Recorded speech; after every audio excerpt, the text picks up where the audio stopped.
আসসালামু আলাইকুম প্রিয় দর্শক।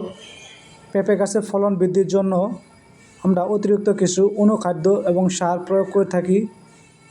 সেই সার এবং প্রক্রিয়াগুলো এবং কোন কোন সার বা অনুখাদ্যগুলো আমরা একসাথে মিশিয়ে পেঁপে গাছে প্রয়োগ করব, সেগুলো আমরা ধাপে ধাপে আপনাদের দেখানোর চেষ্টা করতেছি।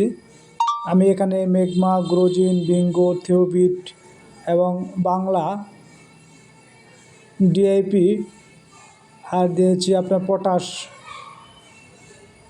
আর 1 কেজি পরিমাণ দিয়েছি আমি এখানে অল্প করে ইউরিয়া সার। তো ইউরিয়া সার অতিরিক্ত না দেওয়ার কারণ হচ্ছে অতিরিক্ত দিলে পেঁপে গাছ হু হু করে বড় হয়ে যাবে, কিন্তু এতে ঝড়ে ভেঙে ফেলবে এবং গাছে ফল হবে অনেক উপরে। তাই আমি ইউরিয়া সার অনেক কম দিয়েছি। তো আমরা দেখতে পাচ্ছেন আমরা এগুলো দিয়ে এখন মিক্স আপ করতেছি। এগুলো মিক্সড করে আমরা সুন্দর করে নাড়িয়ে চেড়ে নেব। দেখেন আমি হাত দিয়ে কীভাবে উপরে নিচে করতেছি, মিক্সারছি।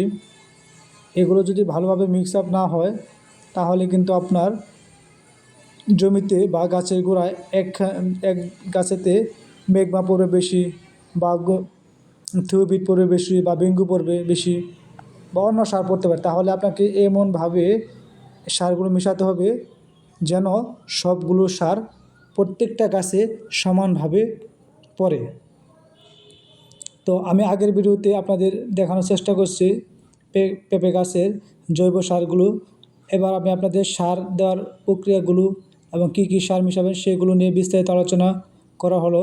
এর পরবর্তীতে জৈব সার আমরা দেব রাসায়নিক সার দেওয়ার পরে।